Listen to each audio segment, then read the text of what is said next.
ದಳಪತಿಗಳ ವಿರುದ್ಧ ಹಿರಿಯ ಶಾಸಕ ಜಿಟಿ ದೇವೇಗೌಡ ಅಸಮಾಧಾನ ಹಿನ್ನೆಲೆಯಲ್ಲಿ ಮೈಸೂರಿನ ಜಿಟಿ ದೇವೇಗೌಡರ ಮನೆಯಲ್ಲಿ ಸಿಎಂ ಇಬ್ರಾಹಿಂ ಭೇಟಿ ಕೊಟ್ಟಿದ್ದಾರೆ. ಜೆಡಿಎಸ್ನ 12 ರಿಂದ 13 ಶಾಸಕರು ಬೇಸರಗೊಂಡಿದ್ದಾರೆ ಅನ್ನೋದು ಅವರ ರಿಯಾಕ್ಷನ್ ಆಗ್ತಾ ಇದೆ. ಜಿಟಿ ದೇವೇಗೌಡರಂತೆ ಹಲವರು ನೋವನ್ನ ನುಂಗಿದ್ದಾರೆ.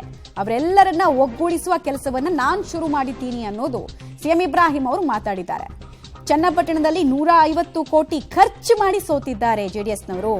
ಮುಸ್ಲಿಮರು ಇರದೇ ಇದ್ರೆ ಜೆಡಿಎಸ್ಗೆ ಒಂದು ಸ್ಥಾನ ಕೂಡ ಬರಲ್ಲ.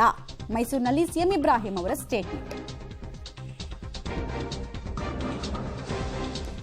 ಸಿಎಂ ಇಬ್ರಾಹಿಂ ಅವರ ಸ್ಟೇಟ್ಮೆಂಟ್ ಇದು.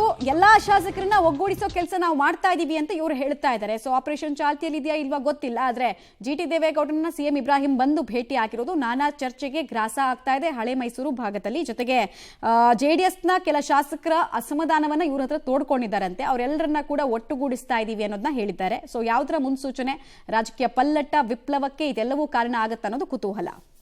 ಈಗ JDSನಿಂದ ನೋವು ಉಂಡಿರ್ತಕ್ಕಂಥವ್ರು ಅವರೊಬ್ಬರೇ ಅಲ್ಲ, ಸುಮಾರು ಒಂದು 10-13 ಜನ ಶಾಸಕರು ಮತ್ತು ಅನೇಕ ರಾಜ್ಯ ಮಟ್ಟದ ಜಿಲ್ಲೆಗಳಲ್ಲಿರ್ತಕ್ಕಂಥ ನಾಯಕರುಗಳು ಕೂಡ.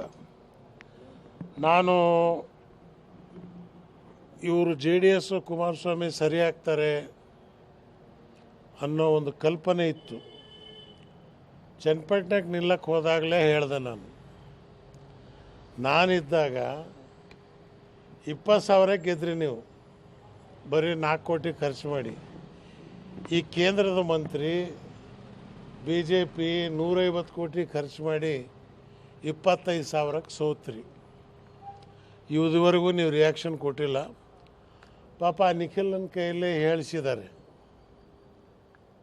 ಬೆಳೆಯೋ ಹುಡುಗ, ಇವರು ಹಾಳಾದರು, ಅವರಿಗೂ ಹಾಳು ಮಾಡಿದರು.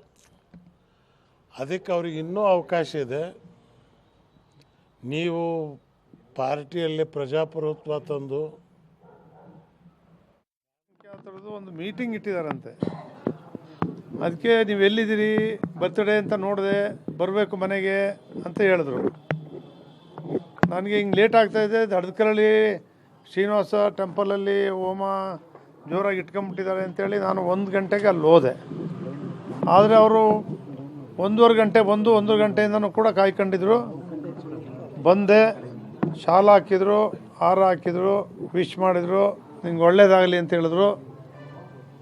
ಆಮೇಲೆ ಊಟ ಮಾಡಿ ಅಂತ ಊಟ ಮಾಡಿರಲಿಲ್ಲ, ಇಬ್ಬರು ಕೂತ್ಕೊಂಡು ಊಟ ಮಾಡಿದ್ವಿ. ಊಟ ಮಾಡ್ತಕ್ಕಂಥ ಸಂದರ್ಭದಲ್ಲಿ ನಾನು ಅವ್ರಿಗೆ ಇದೇನು ಫೋರ್ಡ್ ಇದೆಯಲ್ಲ, ಈ ಲ್ಯಾಂಡ್ದು ಇಷ್ಟು ಏನಾಗಿದೆ ಅಂತ ಹೇಳಿದೆ. ಅವರು ಅದಕ್ಕೆ ಇವತ್ತಾಗಿಲ್ಲ, ಅದು ಹಿಂದಿಂದಲೂ ಕೂಡ ಇದೆ. ಈಗ ಅದೇನೋ ಸಭೆ ಮಾಡ್ತೀವಿ ಅಂತೇಳಿ ಜಮೀರವ್ರು ಮಾತಾಡಿದ್ಮೇಲೆ ಎಲ್ರಿಗೂ ಈಗ ಕಣ್ಣು ತೆರೆದಿದೆ.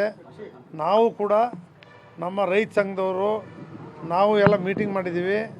ರೈತರು ಉಳಿತಾ ಇರ್ತಕ್ಕಂಥ ಜಮೀನನ್ನು ಅವ್ರ ಹೆಸರಿಗೆ ಯಾರು ಸ್ವಾಧೀನ. ಜಿಟಿ ದೇವೇಗೌಡರು ಕೊಡ್ತಾ ಇರುವಂತಹ ಸ್ಟೇಟ್ಮೆಂಟ್ ಗಳನ್ನ ಗಮನಿಸ್ತಾ ಇದ್ರೆ ಜೆಡಿಎಸ್ನಿಂದ ಹೊರ ಹೋಗೋದು, ಒಂದು ಕಾಲು ಹೆಜ್ಜೆ ಇಟ್ಟಿರೋದು, ಆಚೆ ಇಟ್ಟಿರೋದು ಎಲ್ಲವೂ ಕೂಡ ಸ್ಪಷ್ಟವಾ ಅನ್ನುವಂತಹ ಅನುಮಾನಗಳು ಬರುತ್ತೆ. ಪರಿಸ್ಥಿತಿಯ ಲಾಭವನ್ನ ಎತ್ಕೊಳ್ಳೋದಕ್ಕೆ ಕಂಪ್ಲೀಟ್ ಆಗಿ ಕಾಂಗ್ರೆಸ್ ಪ್ರಯತ್ನ ಪಡ್ತಾ ಇದೆ ಅನ್ನೋದ್ರಲ್ಲಿ ಯಾವುದೇ ಸಂಶಯ ಇಲ್ಲ. ಆಮೇಲೆ ಅದನ್ನ ಓಪನ್ ಆಗಿ ಮಾಡುವಂತಹ ಪ್ರಯತ್ನವನ್ನ ಕಾಂಗ್ರೆಸ್ನ ಕೆಲ ನಾಯಕರು ಮಾಡ್ತಾ ಇರೋದ್ರಲ್ಲೂ ಕೂಡ ನಮಗೆ ಹಲವು ಚಿತ್ರಣಗಳು ಕಾಣಿಸ್ತಾ ಇದೆ.